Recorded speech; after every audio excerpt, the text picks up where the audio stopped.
Okay, good morning everyone. Looks like we're nearly all here, so just waiting one more, but I think what we'll do is we'll do a gentle start.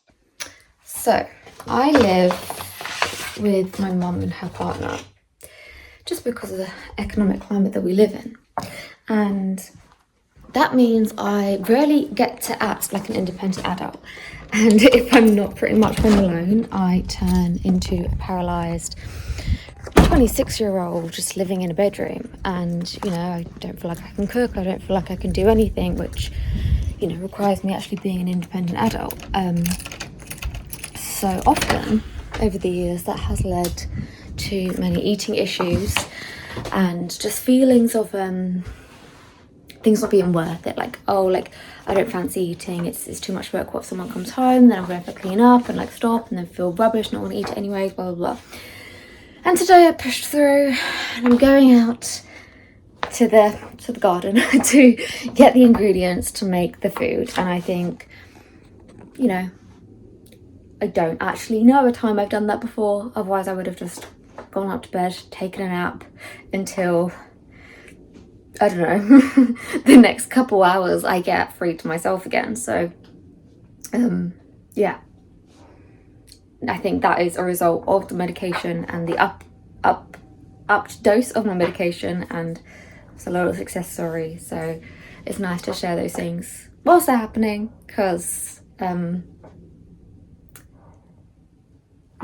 guess that's the reason why the side effects, such as being dizzy earlier when the course was starting, is worth it, because I know that although I haven't eaten today because I've been working so much, that I'll get to eat now and I'll have a lunch prepared for tomorrow as well. So yeah, nice example there in real time. I'm also making a quick creamy truffle and mushroom rigatoni from HelloFresh, which is another game changer in helping me eat and buying groceries and things and being able to cook, because all of that doesn't compute in my head or ever make sense, because I've never really taken care of myself in terms of food and cooking and stuff like that, and ingredients and when things go off and when to eat things by and stuff. So HelloFresh helps me out massively with that. But yeah, I'll show you the finished product, and that could be quite fun too. So the meal was all made. There's 4 portions of pasta right there. But I thought I'd talk to you now about the symptoms I'm having. So that is too small. Okay, no, we'll work with it. So first of all, did I want to go on medication? Now, my whole channel started off as a very holistic approach to fix anything. And I truly believe that I can fix my mental health fully holistically. But the life that I want to live means that I don't have time to do those things, such as meditate, walk, yoga, do those things as regularly as it will need to, make me more balanced. And sure, when I was unemployed, it was great. When I had, someone else's income as well as my own, doing little bits of work, that was fine too.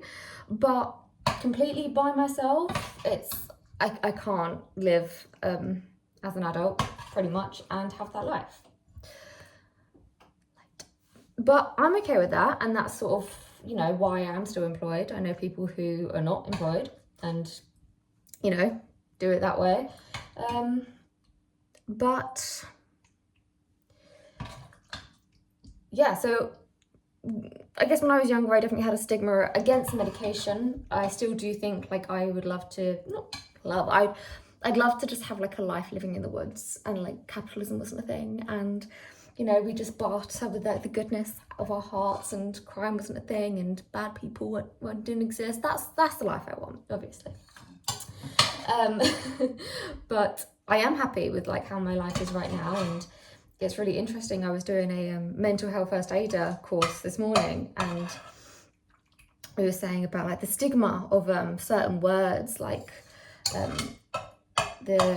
the course instructor asked us to think of all the negative words we could think of for someone with bad mental health, or no, just if they were unwell mentally, all the bad words like bonkers, mad, crazy, nutter, and then he said, okay, now do it with all a good thing, a or a neutral thing. It was like so hard to do.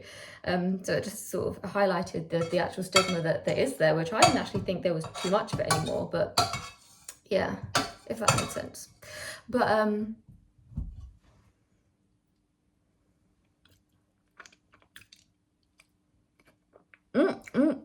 yummy. Okay, let me sort this out and come back to you. But yeah, so I didn't necessarily want to go on medication.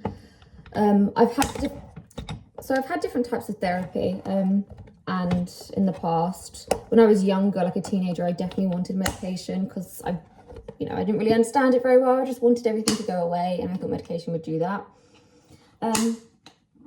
And then as I grew up into like an older teenager, into a young woman, I really didn't want medication. I thought it was sort of like the devil. My partner at the time was sort of like against me on medication as well, against me in therapy too, but yeah, so anyways, I got off medication. When I was younger, I've tried different sorts of medications, and there is an adjustment period, and that is definitely the hardest part that's been with this current medication. Last year I had about 8 weeks off of work just for that, and like the police were around, and my body was hurt, and it just was a bad time. And I think that's what you sort of need to be prepared for, that it is a side effect of medication to sort of get worse before you get better. But if you are aware of that, which you now are, things can be put in place. For instance, I was never by myself. My partner was with me all the time, and then after that, my brother sort of like made a rota for everyone in my family to sort of like I was never by myself. And if like I'm a person who needs time by herself, right? So if I was like begging them to be by myself, like I'd have to give certain reasons. And in the moment, it really felt like my whole life was taken away from me. Looking back on it, it was literally just then keeping me safe because, yeah. So like I think short-term pain for long-term gain is definitely what it is. And it's so much better, like so much better. So grateful for that period. I'm so grateful for that grace to myself in that period and getting through it. And all the people that helped me too. A lot of people I know still work when they have their adjustment period, or it doesn't affect them so drastically. I had a lot going on, like personally as well. Like I said, the police were around. Like I'm not a citizen that has the police around my house. Like I'm not that kind of girl. So yeah, a lot of things were just out of character, just generally surrounding me. So that those situations were obviously majorly heightened through the adjustment period of the medication. So there's that. When my medication was adjusted and my dosage went up, it was a slight adjustment period again. Nothing bad, slight more dizziness and more sleepiness, and more confused. But I think the confusion sort of is now a permanent side effect whilst I'm taking this higher dosage. Anyways, so yeah, no like thoughts of wanting to harm myself or in my life or anything like that. It was all fine in terms of bad side effects, like crisis side effects. But yeah, so I say there's that adjustment bit, and again, be careful when going off it because it can have the same effect. So I guess I need to be prepared for that when I do come off it. But at least I know that lowering the dosage, hopefully I won't get as bad adjustment period as I did when I first started taking the medication.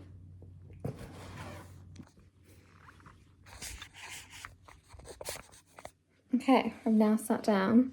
This is a big portion. Is there more than 4? Maybe. But let me taste some.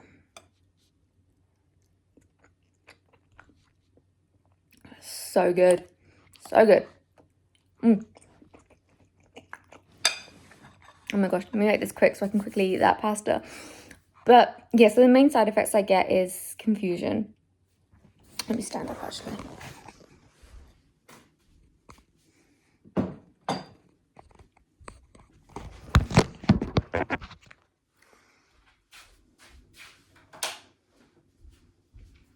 There we go. So the main side effect I get now is the dizziness. It sort of feels like virtual reality in a way that you'll just get like a second. And I had this a lot of school, so I think this must be like super common with sort of like attention span kind of focus stuff. So like we probably have all experienced this. But I'll just be sitting there sometimes at work And I would be staring at my computer screen and I'm like, oh, I need to do something. What was I doing? And my job is very, very repetitive. Like, it's much of the same action multiple times. So yeah, to forget what I'm doing is crazy, because it's mainly autopilot stuff, and it takes a lot of brain power to think, okay, what am I doing? I'm sending an email. Who am I sending an email to? Let me check my list again. Like, it's, yeah, but it's fine. I'm aware that I'm not crazy. I'm not like mentally ill in terms of like just something I'm not aware of. But it is just a side effect of the medication. And I think that was sort of affirmed to me more when the brain fog and confusion was heightened after my dosage was increased. So yeah, I had sort of confirming events happen that was from the medication. So that's fine. And I sort of, I was a bit of a junkie at some point, and liked the feeling of high, and I have a little bit, quite a lot of an addictive personality. So sometimes I comfort with myself with the fact that it's okay, I'm high. This is like a different experience of me being on some kind of drug, and that's just me being completely, frankly honest. And the same sort of thing with dizziness. So like, I thought I was, iron deficient, all that. Stand up, head rush pretty much all the time. Or it's just some sort of like sway. Like, I thought I had vertigo for a while, and then when the dosage was increased and that heightened, I was like, oh, I think this is all just medication side effects. So those are the main things. And the dizziness is fine. Like, I think when I was younger, like, people would always tell me, like, I had bad anxiety then, and I'm going to pass out. And everyone would tell me, like, have you ever passed out from your anxiety? And I would be like, no. But also, I felt like it was possible. And yeah, for sure, I'm sure it is. But now having, 15, 16, 17 years experience with this now, I have never passed out from that. Or like twice or something. So like, I know I'm pretty much going to be okay if I do pass out. No, I know I'm pretty much going to be okay. So I know I'm pretty much not going to pass out from it, and that I could just continue what I'm doing. Also, I've sort of made my peace kind of like with my mortality, that if I do pass out, then I pass out. Like, whatever. What I was most concerned about when I was younger, that was like, if I pass out, I'm most likely going to shit myself, because apparently that happens. And now I'm just like, okay, but if I pass out and shit myself, like, I don't care. I'm going to be passed out. And the first thing I do when I come to it isn't going to be like, oh my God, I'm so embarrassed. It's going to be like, help, like, someone help me. So yeah, I think that's just like an age experience thing too, which is some shit advice, I know, because I fucking hated it when people said that to me. But just understanding that, like, if anyone says anything, that's just their opinion. And if they have sway over your life, I mean, I guess it's different when it's parents and carers and teachers and stuff, but if it's friends or your peers or even like your siblings, just fucking distance yourself, because if they have sway over changing someone else's opinion of you, that person isn't really your friend either. That's just how I see things. I don't have many friends. I do now, but all the friends I do have now is because I distanced everyone who I wasn't that keen on or didn't really trust, and the people I have now I just really, really trust. I had pretty much just Jessie for years and years and years, and I was so okay with that. Like, she makes up enough for like all the friends in the world combined. So yeah, and I think that's probably main side effect. Sleeping as well is a real issue. However, like I touched on previously with regards to like living in my parents' house and being a bit paralyzed when they're in the house, I don't sleep as much when they're not here. So I think it's just my coping mechanism of feeling a bit like my independence is dragged away from me by being in someone else's house. That's just my take on it. But overall, yeah, I think that's just my story of being medicated and what it's really like. It's definitely worth it for me. And I said, like, I convinced myself to enjoy the side effects of dizziness and that. Like, I think growing up in the way I grew up, like a sort of like this society, maybe it's just the area, maybe it's the generation, I'm not sure. It's sort of like, I could never prove enough that I was ill enough to be taken seriously. And now at this age, I obviously know, oh my gosh, poor little like 8-year-old Jasmine's trying to like suffocate herself, bless her heart, she can't do that. But Like, I know looking back, like, I don't need anyone else to validate that for me. Also, like, I don't care what anyone else thinks about that. I know I was really struggling most when I was youngest, and growing up in like the horrible teenage young adult time, that, you know, I'm 26, I haven't got it all figured out, I don't even have my own bloody house, but I'm much more confident in, you know, my life now and what's to come and whatnot, and my hormones are balanced. So yeah, definitely harder when I was younger, and things get better over time, but I think there's definitely still an element of like, I don't want it to completely go away, because who would I be then? And, you know, if I really need someone, are they gonna be like, am I gonna be able to talk to them? Like, I don't have much of a relationship with my brother, except for when things get really, really bad for me. And like, my family's quite distant again, except for when things are bad. So, you know, sometimes I feel like in the past I've unintentionally used that as a way to fix my relationship with these people. And I guess it's a fear of like, if I'm super fine and healthy, like, these people aren't going to care. And I think that's a whole thing to delve into within myself. But the dizziness and experiencing the side effects, I feel like is nice, because I'm not wanting to jump off a bridge, but I still know that, like, oh, I'm on medication, you know, like, I don't think I'm alone in that feeling, and I know it's not a good one, but it is the reality of myself right now.